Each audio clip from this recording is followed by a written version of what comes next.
Assalamu alaikum, peace and blessings. You're tuned in to the Sajdah Saturday morning coffee talks, where we talk about life, love, and business.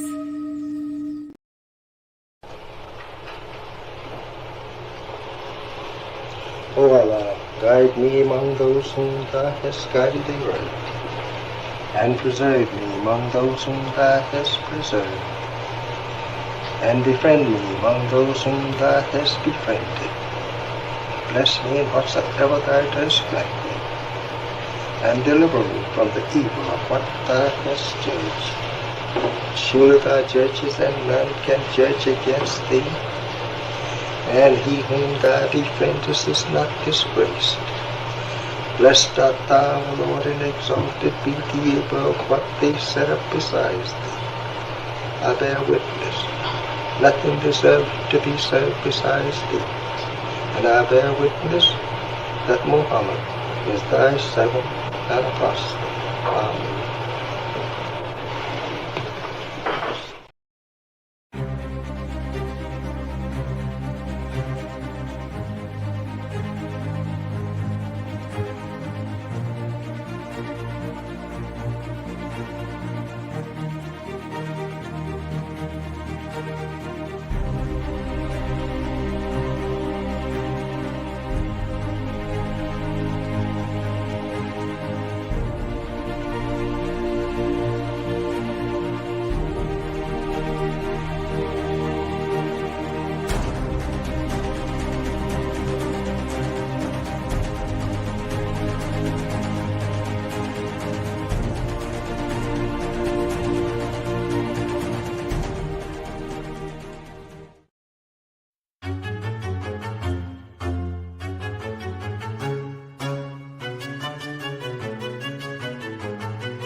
The Honorable Elijah Muhammad, who in my judgment is the master historian, taught us that of all our studies, history is the most attractive, and it is best qualified to reward the researcher. History is most attractive. Why should history be most attractive?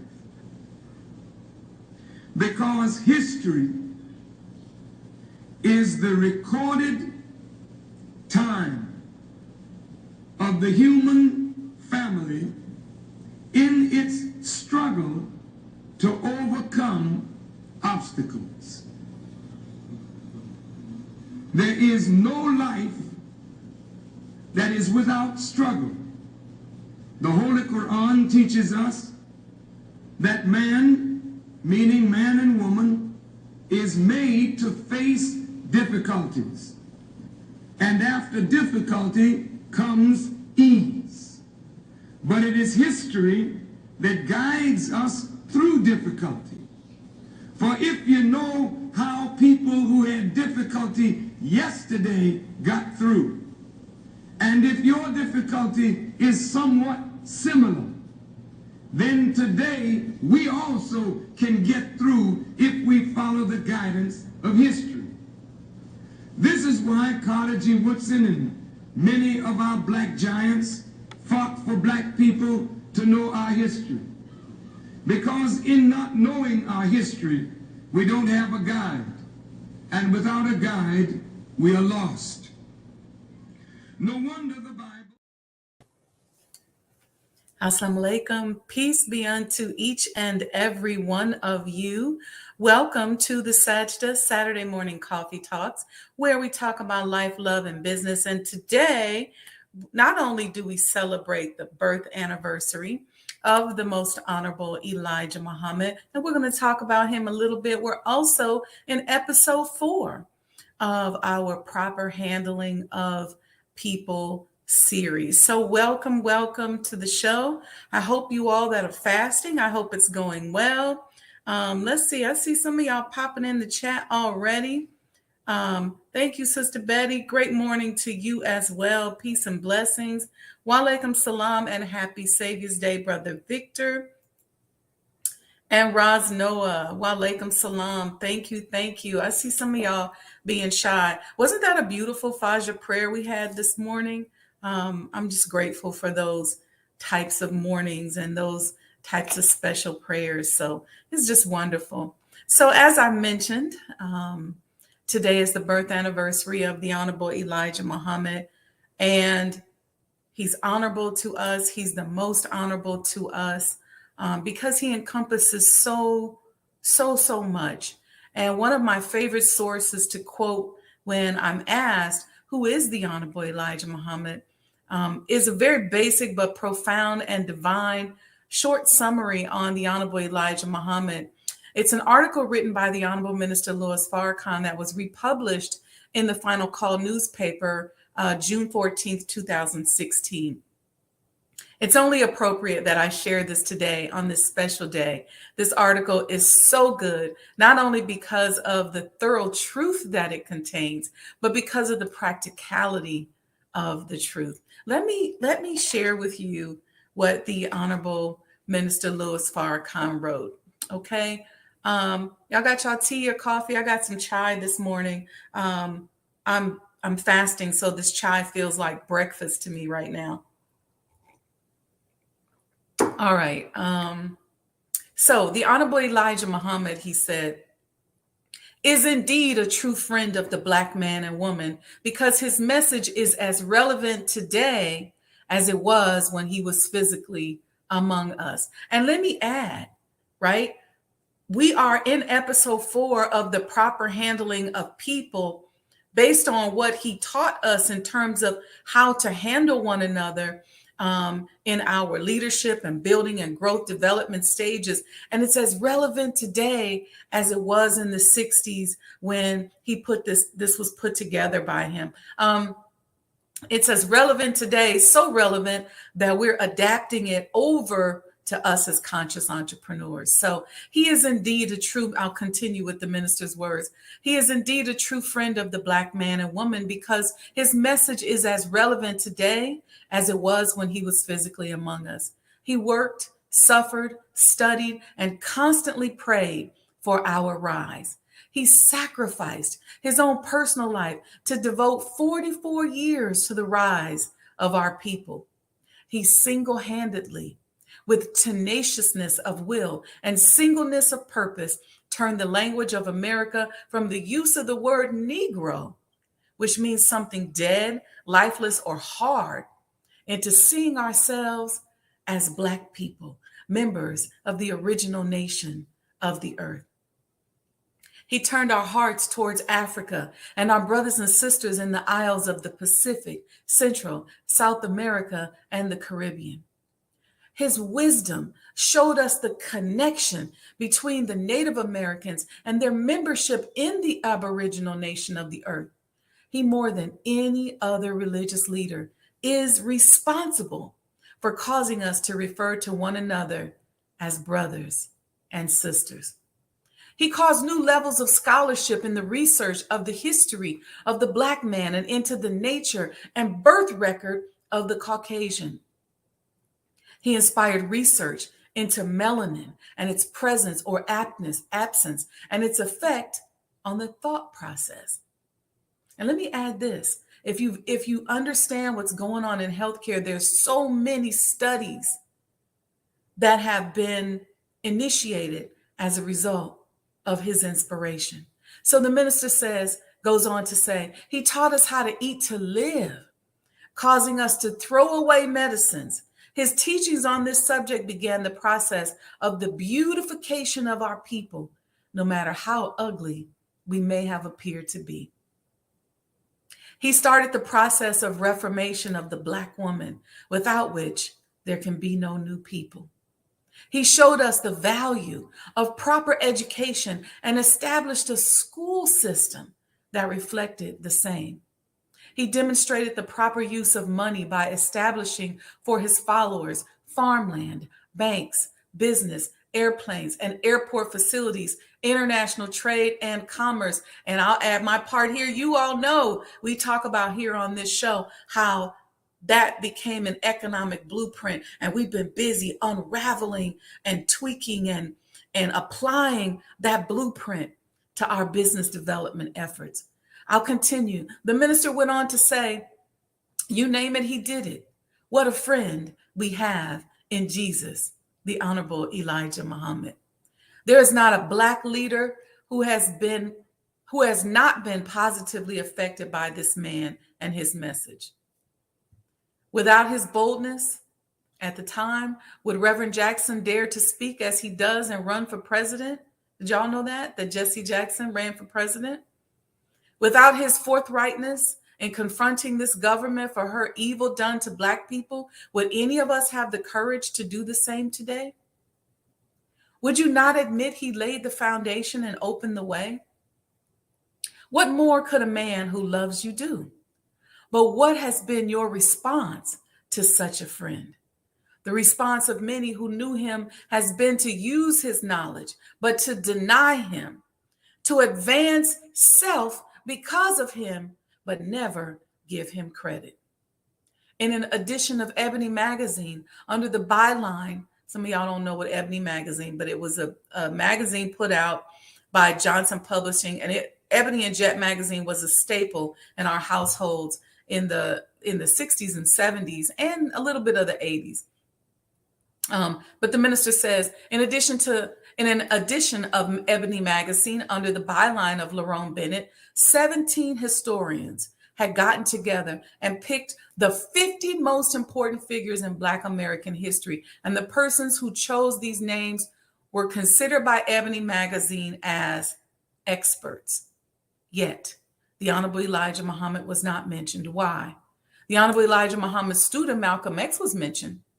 Would there have been a Malcolm X if there was no Elijah Muhammad? The Honorable Elijah Muhammad influenced the writings of James Baldwin, Amiri Baraka, Maya Angelou, John Killens, Louis Lomax, and most of the writers who were popular in the 1960s. His influence is seen today in the writings of Toni Morrison and Alex Haley. His teachings inspired Alex Haley to do the research that led to the book Roots. He influenced playwrights, poets, musicians. There is no field of human endeavor among Black people that Elijah Muhammad did not have some positive effect on. And now there is a conscious effort to write the Honorable Elijah Muhammad out of history. However, the minister speaking, I am sure that by the help of God, everyone who plans to write him out of history has already assigned to themselves that chastisement. There would be no Louis Farrakhan if there were no Elijah Muhammad. There would be no Muhammad Ali if there were no Elijah Muhammad. The money that Sugar Ray Leonard, Eddie Murphy, Bill Cosby, and others are making is due to the presence of a new reality in America, the teachings of the Honorable Elijah Muhammad. It is sad that so many former followers of the Honorable Elijah Muhammad have helped knowingly or unknowingly to write this man out of history. The minister says, I remember in October of 1974, sitting with the Honorable Elijah Muhammad in his bedroom. As he sat on the side of the bed, a great sadness came over his face, and he said, brother, in the future, when my name is mentioned, they will say, oh, that man, his teachings was good for yesterday, but it is not good today. The minister says, I remember talking with him the day after 40,000 people came to Randall's Island on a Sunday to hear a lecture given by me, a student of the Honorable Elijah Muhammad, in September of 1974. This followed an event that attracted 70,000 people in May of that same year. The minister says that as I spoke with the Honorable Elijah Muhammad by telephone, I was talking of what a great event we had and how it looked like we were going to capture New York. And he said to me with incredible accuracy, Oh, brother, the day will soon come when you will go to the mosque and you will not find a believer there other than yourself. That day did come because I believe in Elijah Muhammad, this is the minister talking, who was the foundation of these mosques. I was not even permitted to enter the mosque that I had been blessed and guided by God through the Honorable Elijah Muhammad to help rebuild after the assassination of Malcolm X and the subsequent bombing of the mosques. This is sad indeed. In a book titled 100 Most Influential Men in the History of the World, the number one man of influence was Prophet Muhammad, peace be upon him, of Arabia. Third in influence was Jesus. Sixth in influence was Paul. And it is said that the only reason Jesus is known today is largely because of the work of Paul. By the help and power of Allah God, the minister says, I will not leave this earth until the whole world knows of the work of the Honorable Elijah Muhammad, and his opposition is buried in the vile dust of ignominy from which they sprang. Every one of us who has been touched by him should and must rise up and declare his name to the ends of the earth. We who have benefited from him and his message must do as the Holy Quran, Surah 21, verses 17 through 18 instructs. Had we wished to take a pastime, we would have taken it from before ourselves. By no means would we do so. Nay, we hurl the truth against falsehood, so it knocks out its brains, and lo, it vanishes. And woe to you for what you describe. Think over Black leaders getting together to attempt in the name of cultural maturity to undo the knowledge brought to us by God in person for the salvation of our people. We will not permit this to happen. We will challenge you in every forum. We will drive you from every speaker stand. You will not get away with your malicious wickedness against a true friend. Allah God will turn those whom you think are your friends against you, and he will bring a chastisement upon this people and nation, a chastisement the like of which has never visited a people in the annals of history. Since you wish extinction for a true friend, then perhaps Allah God will give you what you wish for him. That was written by the Honorable Minister Louis Farrakhan. We're going to go to commercial and we'll come right back and start on our proper handling of people series episode 4. Be right back. See you on the other side.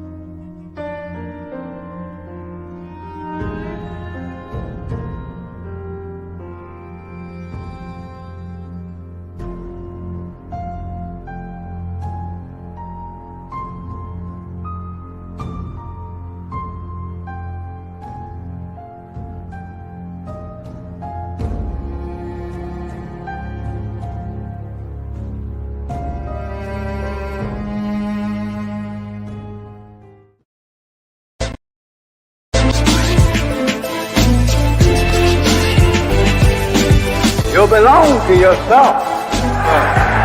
You're an independent people, created from the nation of free people. Yes, sir. You don't need to go nowhere but to yourself. Yes, sir. There will be a great separation.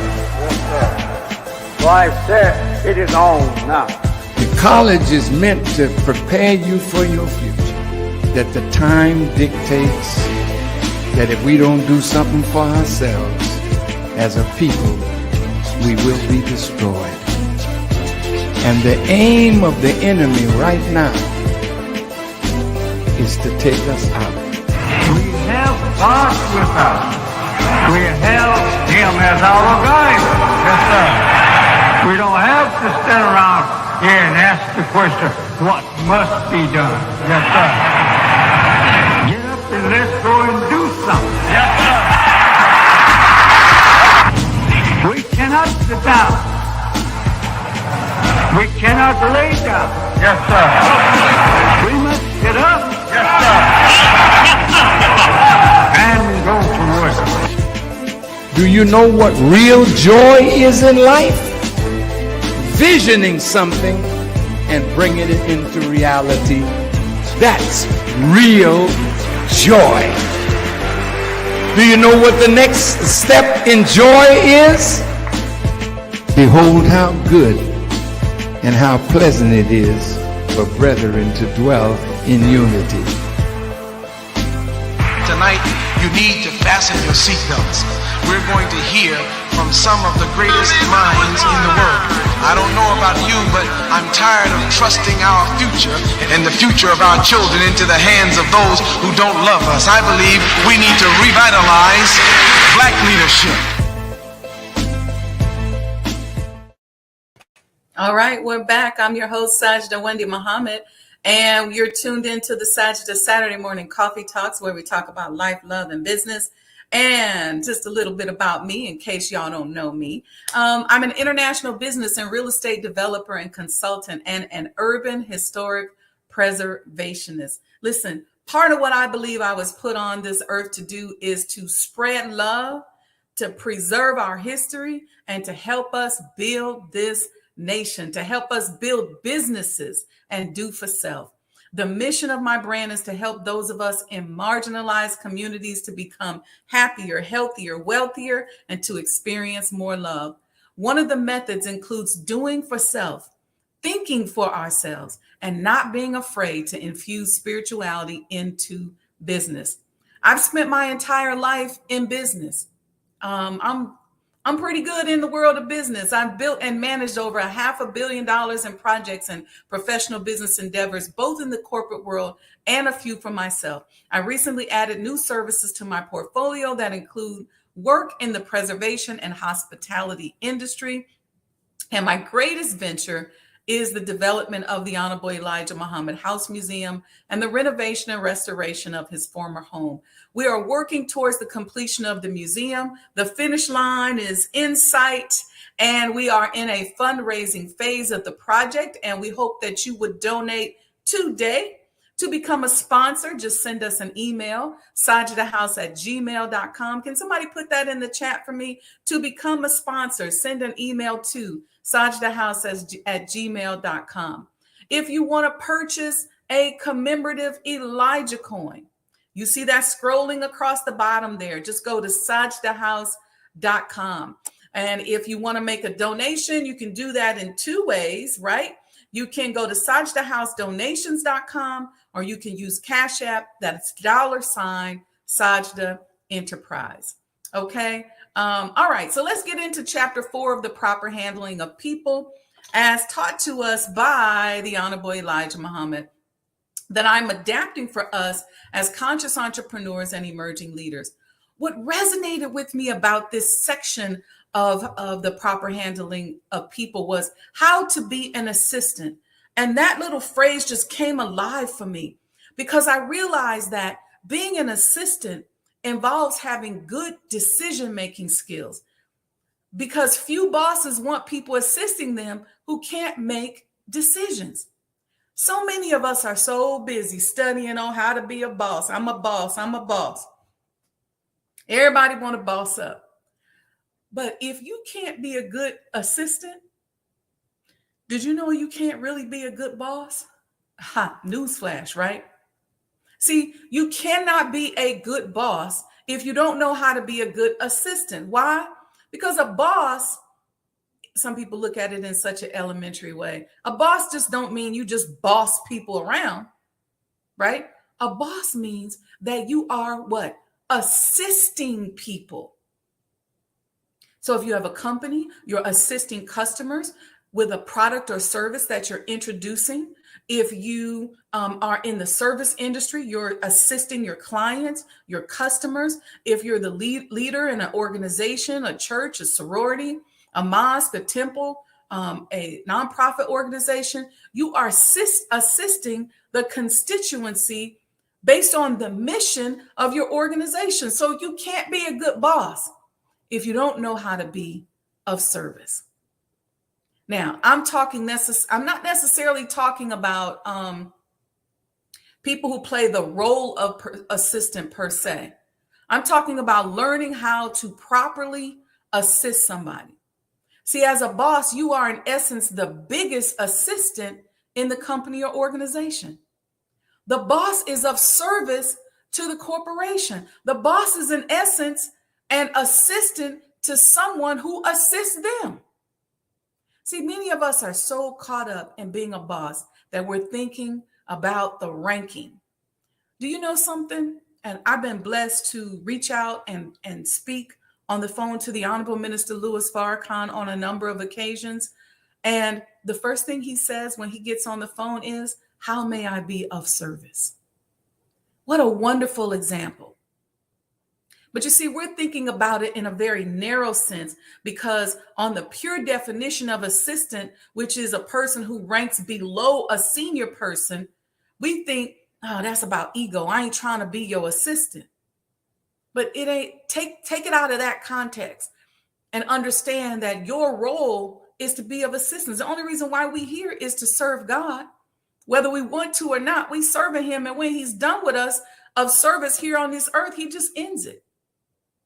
Somebody gave me a quote today, Thursday, where our beloved sister, Minister Ava Muhammad, may Allah be pleased with her, said, the only reason why we're here is because we're on God's mind.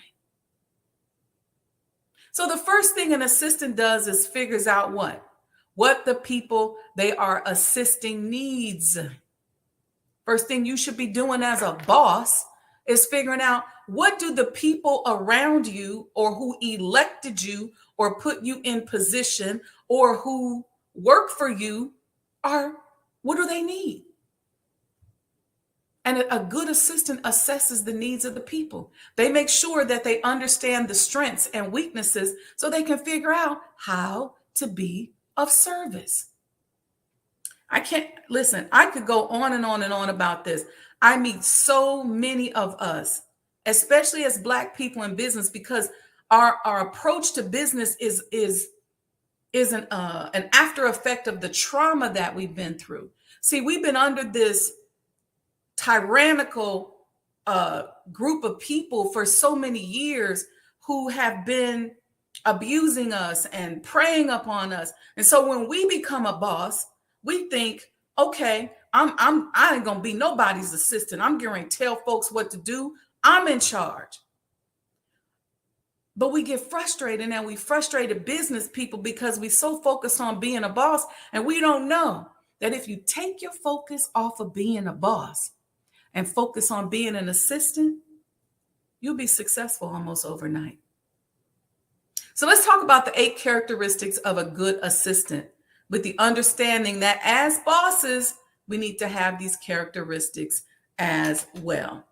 I hope y'all doing okay here. I see everybody here in the chat. All right. Y'all make sure y'all stay active and type some of this stuff in. Here are the 8 characteristics of a good assistant. And keep in mind again, if you take your brain off of trying to be a boss and put your mind into the concept of being a good assistant. And a good assistant does not mean that you some sycophant, that you run around and get slapped around and get dogged out. But you cannot learn how to be a good boss until you become a good assistant. Number 1 of these 8 characteristics, you have to be loyal. Period, point blank. A good assistant is loyal to the organization and to their executive. If you struggle to prioritize tasks that come from your executive against tasks that come from somewhere else in the organization, then you're not being loyal. You have to be loyal. See, the worst thing that can happen is, and I've seen this in organizations, I've been a victim of this. You're a leader in an organization, but your staff or the people under you, or maybe the people working with you, are not loyal. So what they do is you give an instruction, and then somebody else comes along and makes a suggestion, and then they go with what that person is saying. Or all of a sudden they get derailed because that person gave them an instruction. That is the quickest way to tear down an organization. If nothing else, you go back to the executive. And if you have to say, I just wanted to share with you some additional intelligence that I received, you can do that. But to get derailed because of another assignment, it's the absolute worst. So you're sitting here as a boss and you give an assignment and you think that the person's going to go and fulfill the assignment because you have other downstream decisions and things that you need to do as a result of this one part of the assignment getting done. Well, if that person over here doesn't do their assignment, then all your other downstream stuff gets impacted. This is the way in which, when you talk about corporate warfare, this is how they end up tearing down businesses, because if they can cut you off where the people don't follow your instructions, and then you start getting this creep in people morphing the instructions and people changing language and people changing the focus and people changing the processes. Next thing you know, your company doesn't represent, or your organization doesn't represent you. It's something else. And that little degree shift can make all the difference in your results. We'll talk about that later on down the line. The second characteristic is the assistant must anticipate the needs. There's, I have it, you can't see it, but behind me, what my staff gave me one time at the hospital, gave me a little plaque that said, chess, not checkers. Because I was always saying to them, listen, we are playing chess. We're not playing checkers. You need to think 5 or 6 steps ahead. So don't just think about this next move. Think about what that move could be and try to anticipate not only the moves of your opponent, but the needs of people as you begin to move forward and march forward in your business. Let me go quicker through these. Number 3, you have to be organized. I always say to people, project manage yourself. That's what I do. I have lists, I have calendars, but I project manage myself. That's how I keep up with so much stuff. You have to be flexible. You have to be willing. And let me say something about flexibility. Some people are so rigid that they miss what's going on around them. They lose the impact of their business and their message because they're so rigid. You got to be able to flow like water, keeping the true consistency and the true elements of your business and your mission intact. But you got to be flexible. You got to be willing to push back. Okay? You can't just be a yes person. Pushback doesn't necessarily mean being disrespectful. You can ask questions. You have to be focused. You have to be friendly. And you have to be service oriented. All right. Let me see how y'all doing in the chat. I see you, Leisha X. Thank you, ma'am. Wa alaikum salam. Welcome, welcome. All right. So now let's move into another big chunk of this section that is really important. And it's the art, I call it the art of decision making. How to make decisions. See, part of our problem a lot of times, and why we are always under the control of somebody else's agenda, is because we don't know how to make decisions. A lot of us run away from the hard decisions. We run away from the grown decisions, right? We don't understand that it is really a true art. According to Psychology Today, when making a decision, we form opinions and choose actions via mental processes which are influenced by biases, reason, emotions, and memories. The simple act of deciding supports the notion that we have free will. We weigh the benefits and costs of our choice, and then we cope with the consequences.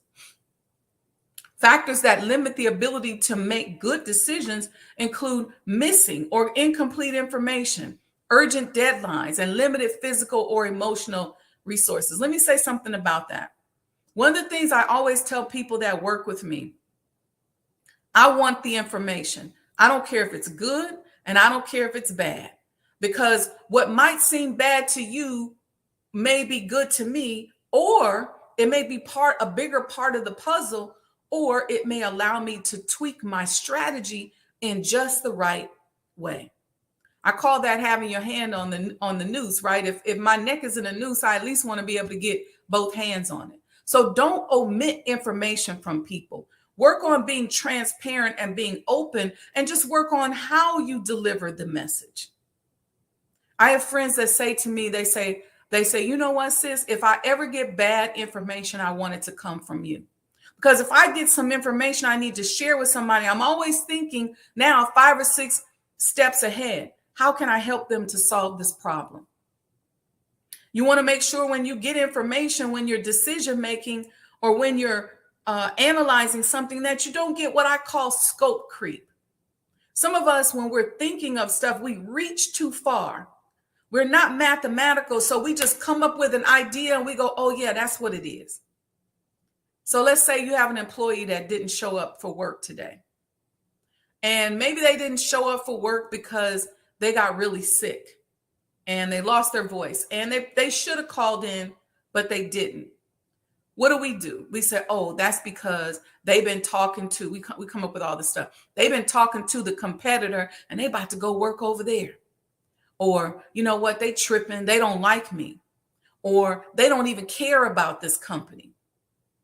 Or they don't like their employees. Or they planning on quitting. We come up with all this stuff when in fact, the person had an accident and couldn't call in and couldn't reach out to you. So before you make a jump and before you attach all these emotions, get the facts.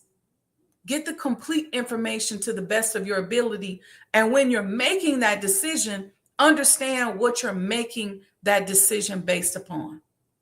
So in this section of it, it's talking about how to make a good decision. The first thing you have to do is define the problem exactly.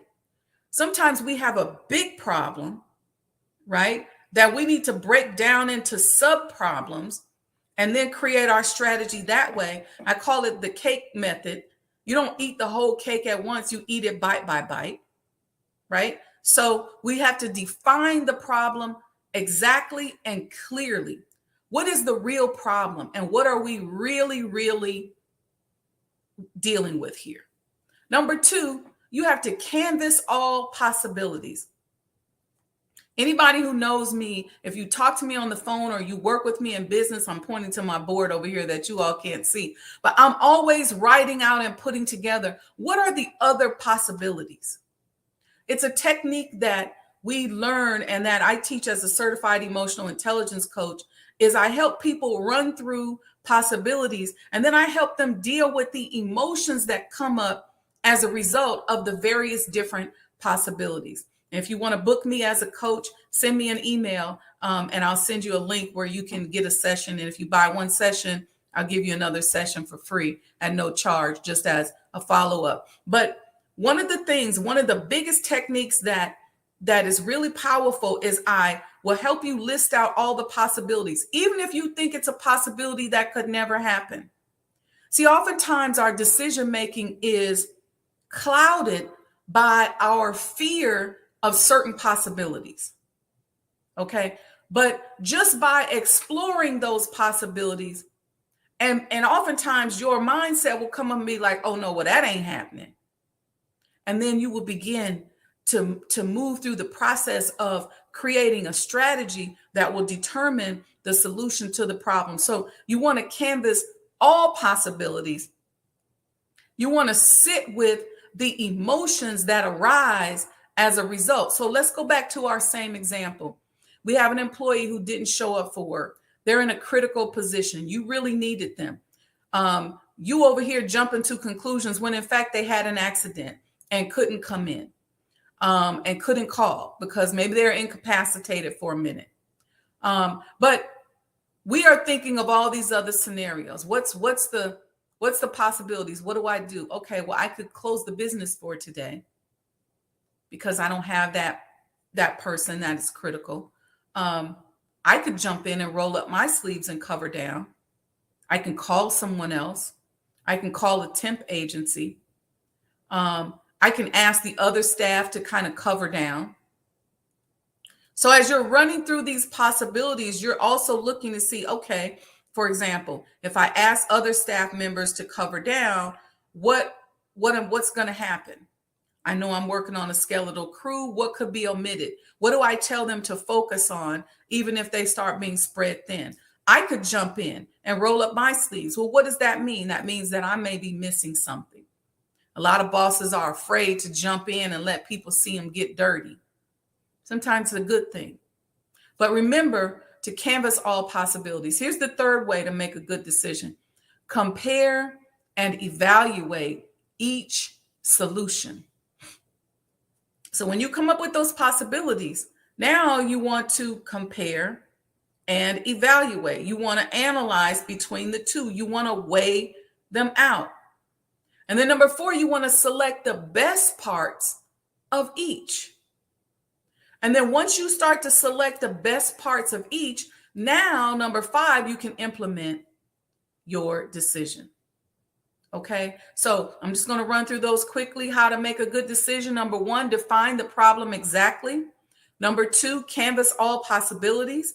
Number 3, compare and evaluate each solution. Number 4, select the best parts of each one. And number 5, implement the decision.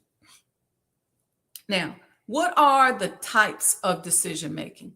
When people are put in a familiar situation, their decisions are often fast and automatic based on long time experience with what works and what doesn't. However, when encountering a situation that they've never been in before, they have to take a little time to weigh the potential benefits and risks when choosing a course of action. They are more likely to make mistakes and face negative consequences. So this is something to think about. And this is a position that we are in most often, especially as Black entrepreneurs who come from marginalized communities where we're oftentimes the first to do just about anything. The first Black this, the first Black that, the first to open this, the first to live in this neighborhood, the first. And so we have to be very focused on decision making, because it's not necessarily a decision that we're making based upon a situation that is familiar with us. Okay, so what we want to do is we want to study. This is why I'm such a big proponent of studying history, and I'm huge on studying the history of business. I'm combing through some textbooks right now on the history of Black businesses in America, because I want to put this information out here and familiarize us with it, because it's going to help us with our decision-making process. Okay, so there's a such thing called an informed decision-making process. And that's the ability to think critically, okay? And that's really key to making any good decision. And you want to think critically without succumbing to common errors or biases. You want to take into consideration your bias. This means not just going with your gut, but rather figuring out what knowledge you lack and obtaining it. So your gut will tell you something, but what I encourage people is to follow up on the gut. If your gut is telling you, I think option 2 over here is the one that makes sense, then go to option 2 and dig into option 2. And when you look at all possible sources of information with an open mind, you can make an informed decision based on facts rather than on your intuition, which could be off, because your intuition or your gut could be making a decision for you based on fear, based on your past situations. That's why it's important to study. Because when you study these different scenarios and you tune in to podcasts like this, you're opening your mind. So now your gut or that feeling in your solar plexus has a bigger field from which to gather information. And as you become more spiritually in tune, this is why it's important not to throw away your spirituality in business. As we become more spiritually in tune, our professional intuition begins to strengthen, and we can more trust that gut feeling, because the more we work with it and we don't quiet that voice, we keep working with it and let it get strengthened and let it have more courage. See, the more information you have, sometimes the more courage you have, and then your gut will operate from that space. Let me know in the chat if that makes sense to you. Let's talk about some of the methods of good decision making.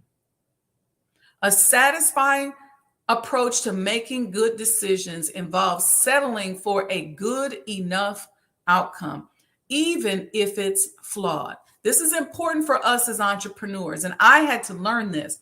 I came out of the corporate world where my performance was graded based upon how well I followed instructions. So I was a box checker. And if I followed instructions really well and made things as close to perfect, and perfect was defined by how much it aligned with the instructions. But that was a problem when I became an entrepreneur, because as an entrepreneur, you can't always be perfect, and you can't always wait for things to become perfect before you get started. Sometimes you got to lay the base, understanding that this mission I'm putting together, everything that I'm working on is not necessarily perfect, and I will perfect it along the way because my experiences are going to allow me to be flexible and continue to tweak, right? It's like playing a sport.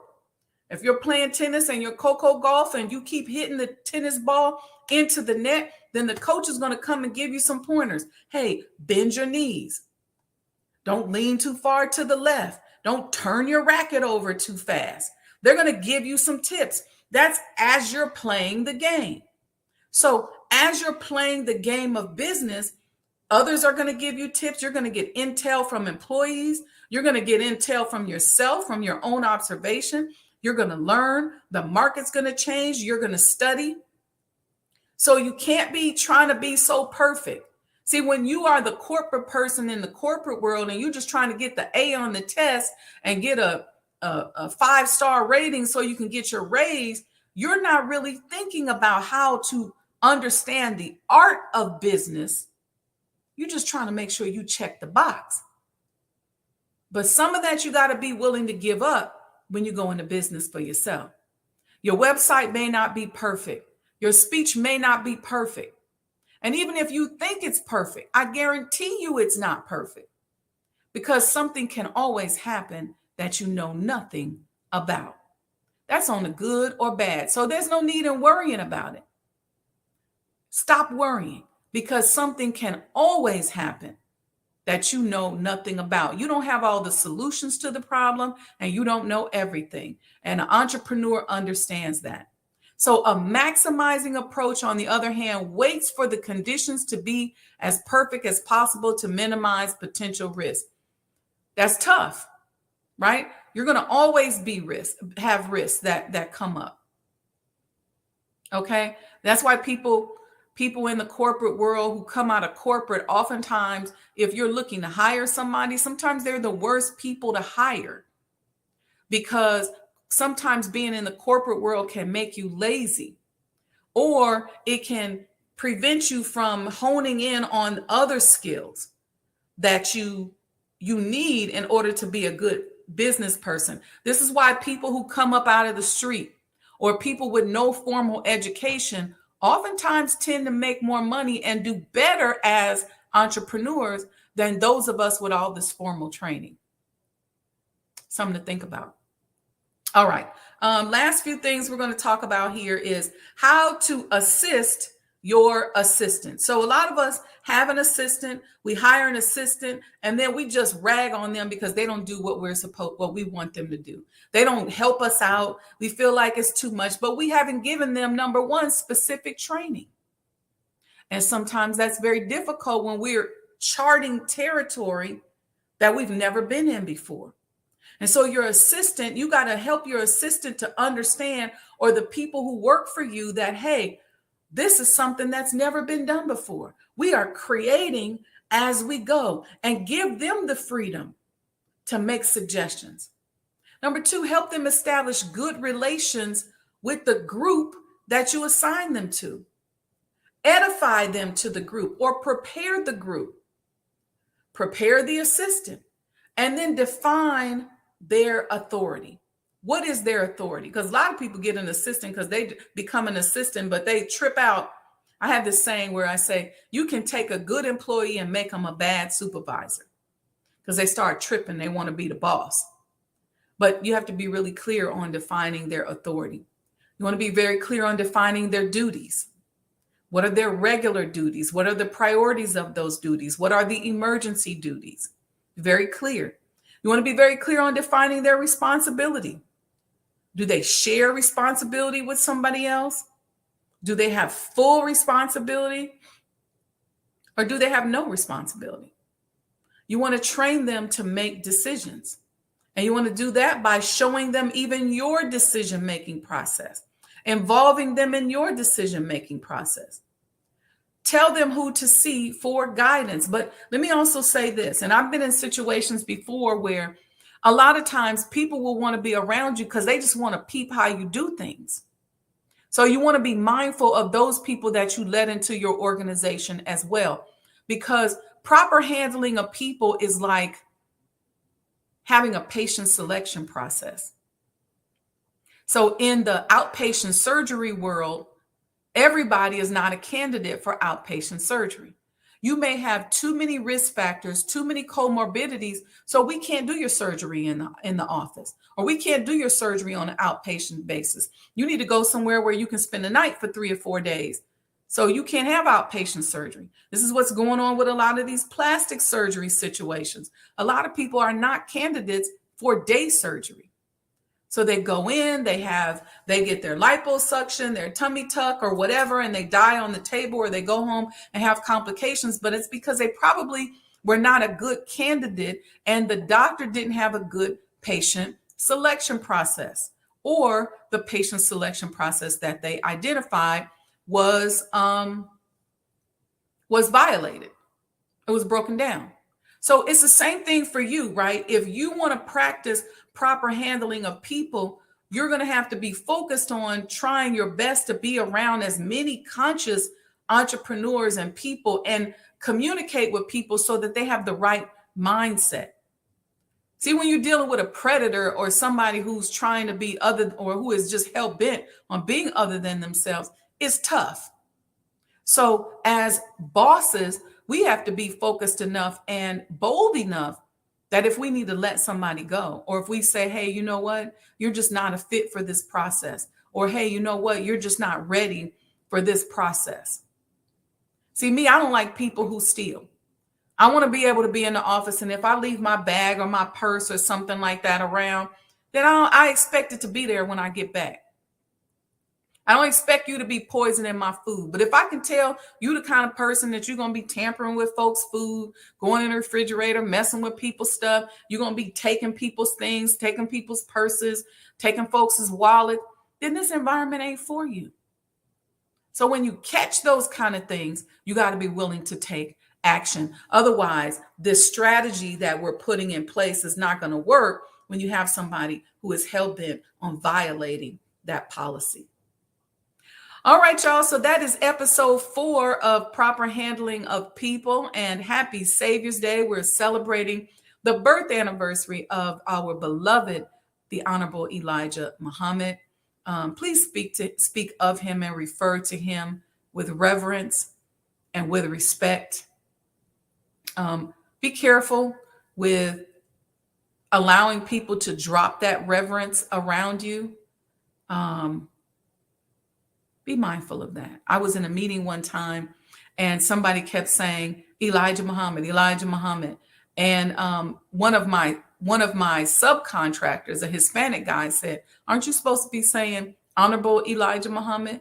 Because I had taught them that, how we see him with reverence. It's not Brother Farrakhan. It's the Honorable Minister Louis Farrakhan, or Minister Louis Farrakhan. It ain't Brother Elijah. It's the Most Honorable Elijah Muhammad, or the Honorable Elijah Muhammad. This is the reverence with which we speak of these great men. All right, let me see what y'all talking about in the chat. Sister Leisha X said, Happy Savior's Day. Brother Ian said, Long live Muhammad. Raz Noah says, thank you, beloved. You are welcome. Sister Leisha gave some comments. I see y'all with the comments. Brother Lamont said it made a great deal of sense. I see Sister Aletha with the bullseyes here. All right, family. Okay, so thank you all. Make sure you support the completion of the Honorable Elijah Muhammad House. You can make a donation here, $ Sajdah Enterprises. Brother Victor says, this was definitely great classroom instruction. All praises due to Allah. Make sure you all tune in today, 4 p.m. to NOI.org. There is a webcast celebration on the birth anniversary of the Honorable Elijah Muhammad House. And inshallah, by next year, we will be having a huge celebration straight from the museum. So go by, take a picture, take a look. We are almost done, and we are just looking for you all to help us get over the edge. And I know y'all tired of hearing me saying it, but one thing about me you're going to learn, if you don't know nothing else about me, is I'm consistent. And I'm going to be here, and I'm going to show up. I'm going to be here every day. I'm going to show up with a certain mindset, and I'm going to ask you to help us get this museum completed. And guess what? Once the museum gets completed, I'm going to ask you to come. I'm going to ask you to support. I'm going to ask you to tell somebody. I'm going to ask you to get on a tour. So our work as preservationists and supporting our history is never done. We have to be intentional about it, and we have to keep going. So, all right. Thank you, family. I see your wonderful comments here. Sister Makeda said, all praises are due to Allah. Brother Lamont said, Happy Savior's Day. Enjoy your weekend. Thank you. Thank you.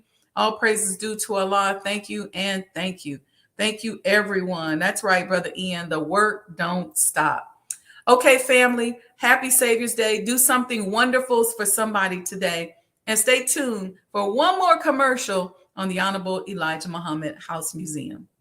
The Honorable Elijah Muhammad taught us that history develops the springs and motives of human action, which display themselves most powerfully in the destiny of man. History actually motivates and stimulates human action. Sometimes you may not know what to expect from yourself. But if you only could read the autobiography of someone from among your people who has achieved, then that tells you what is possible to do. Black people in America have labored without understanding the realm of possibility for black people. And because we don't know what is possible for us as a people to achieve, we labor under the misconception that the accomplishments of Caucasian people should be our guide. And as a result, we keep on trying to be like them rather than trying to be ourselves. This is a result of being robbed of history.